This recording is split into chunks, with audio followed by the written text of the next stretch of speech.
Commander Kelly Brooks stood on the bridge of her ship watching the strange alien vessel approach through the viewscreen. The massive craft drifted silently through space, its hull covered in symbols that seemed to shift and change as she watched. The year was 2387 and humanity had spread across dozens of star systems. They had encountered many alien species along the way. Some were friendly, others not so much. But this ship was different. It belonged to a race known only as the Ancient Beings, who had vanished from the galaxy thousands of years ago, leaving behind only ruins and warnings.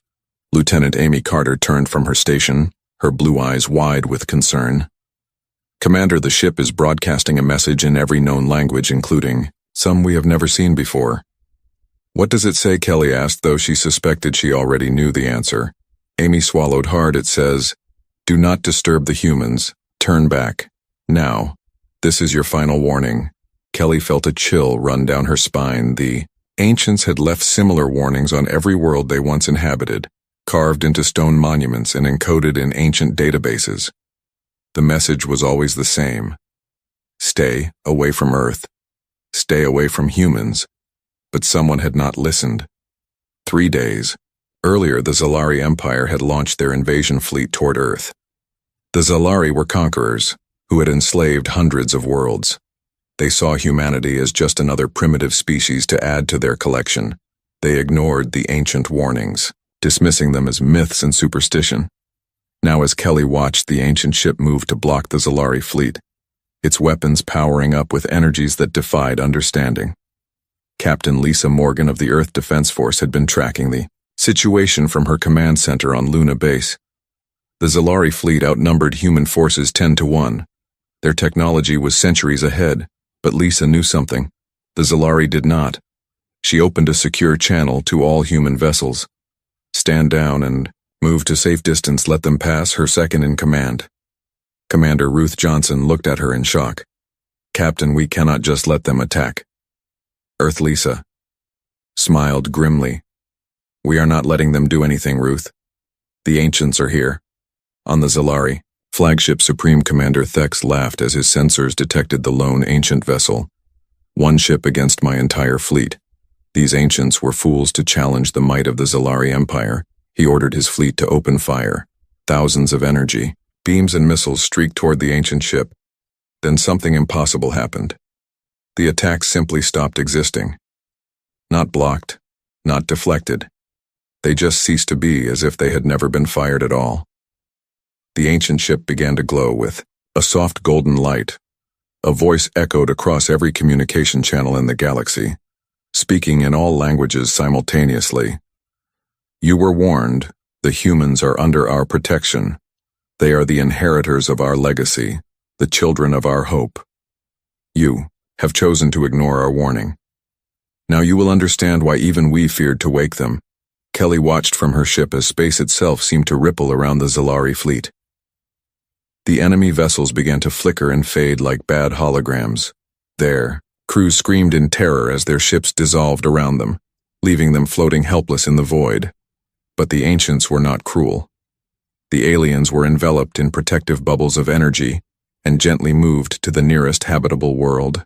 Unharmed but forever changed, Commander Susan White aboard the science vessel Explorer had been analyzing the ancient ship. Her findings were disturbing. "Captain, I am detecting massive quantum fluctuations. The ancient vessel is not really here. It is a projection from somewhere else." From where, Kelly asked. Susan checked her readings again. "Earth, Captain Brooks. The signal is coming from Earth deep beneath the Pacific Ocean in a facility that predated human civilization by millennia. Ancient machines hummed to life." Dr. Helen Clark and her team of archaeologists had discovered the installation 6 months ago, but had kept it secret on government orders. Now Helen watched in awe as holographic displays showed the Zalari fleet being neutralized. Her assistant, Dr. Mary Turner, gasped as new data streamed across their screens. "Helen, these readings show that humans have dormant genetic markers that match ancient DNA. They did not just protect us. They created us." Helen nodded slowly, beginning to understand. "We were never alone. Mary, we were sleeping, and someone just tried to wake us up." Across human space, people felt a strange sensation like remembering a dream from long ago. Hidden knowledge began to surface in their minds. Understanding of technologies beyond their current comprehension. Memories of a time when humans and ancients worked together to maintain peace in the galaxy. The ancient ship sent one final message before fading away. The humans have been reminded of their purpose. They will sleep no more, but they will remember mercy as we taught them. They will remember justice as we showed them. And they will remember that with great power comes the choice to protect rather than conquer.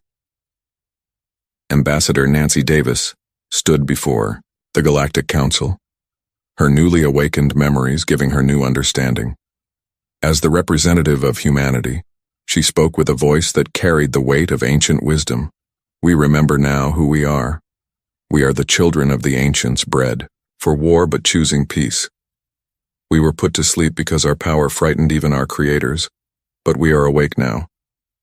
And we choose to use our strength to defend, not to destroy.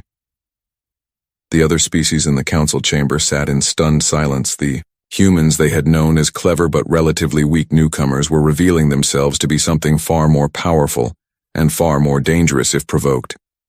But Nancy smiled warmly, extending her hand in friendship. We harbor no ill will toward those who approach us in peace. The Zalari learned their lesson and were shown mercy. Let that be a message to all who would threaten any peaceful species. We are awake, we are watching, and we remember everything in the weeks that followed humanity took its place as protectors of the galaxy. The ancient technologies hidden in human DNA activated gradually, allowing them to build ships that bent space and time, weapons that could unmake matter, and shields that existed partially outside normal. Reality Captain Kelly Brooks now commanded a fleet of these new vessels. She stood on the bridge of her flagship, remembering the day everything changed.